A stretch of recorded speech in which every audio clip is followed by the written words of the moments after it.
Cells are the component part of life. For most organisms, they're the whole part. That's it. Most organisms literally are just one cell.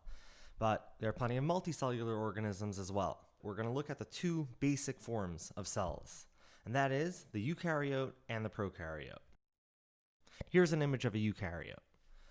So eukaryotes are more complicated than prokaryotes, and all forms of life that are multicellular are eukaryotes. Although even eukaryotes, which includes all the species in the world that are multicellular, even eukaryotes, most of the forms of life made up of eukaryotes are just one cell.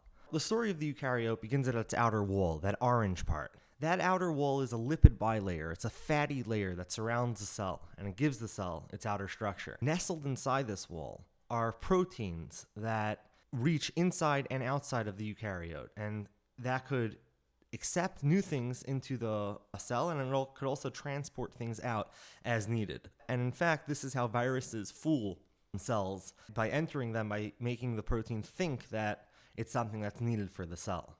Let's move a little within this outer wall and the proteins that are nestled in it. And now we see the inside of the eukaryote.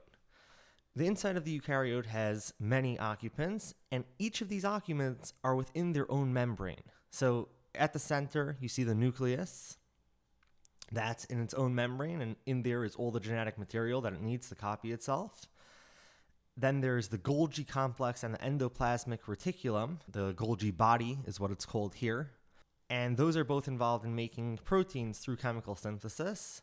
Then those lysosomes, those little green bean-shaped things, are organelles that break down food molecules that are brought into the cell, such as amino acids, and the lysosomes do this with digestive enzymes. They also use these digestive enzymes for attacking invading bacteria and other objects. Aside from these organelles, throughout the entire cell, there's a structure of filaments and tubules that are made up of proteins.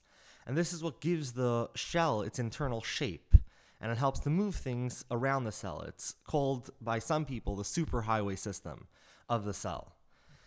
And lastly, mitochondria are the power plants of the cell. Mitochondria take energy-rich carbs that are pretty big, and they turn it into ATP, which is a molecule that's much more compact. And this is the battery of the cell, and it then sends those batteries to other molecules, which then use these ATP batteries, this concentrated energy produced from the carbs by the mitochondria, and they use this concentrated form of energy for whatever the energy usage needs of the given molecule are.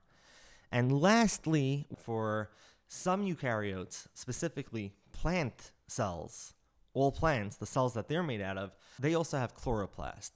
And the chloroplast, unsurprisingly, given that it's only found in plant cells when it comes to eukaryotes, is what causes and what does photosynthesis, using the light's energy to produce food for its own body. Now let's move to the prokaryotes. Now the prokaryotes are a lot simpler. Here's a picture. It's much smaller than the eukaryote. In fact, the eukaryote contains within itself some structures that look very prokaryote-like. So we saw the mitochondria and we saw the chloroplast. But both of those things have their own DNA and work very much like prokaryotes do, which is why it's believed by many that they actually are prokaryotes, and they got eaten or developed some sort of symbiotic relationship with eukaryotes. And that's how this larger system came to be, in part. But when we look inside the prokaryote, we see something rather different than the eukaryote. The prokaryote has no internal structures that are nestled within their own membrane. The main thing that you see over here is just this big nucleoid region of genetic material in the center. And that's exactly what that is, but it's not contained within a membrane, it's just loose around the center.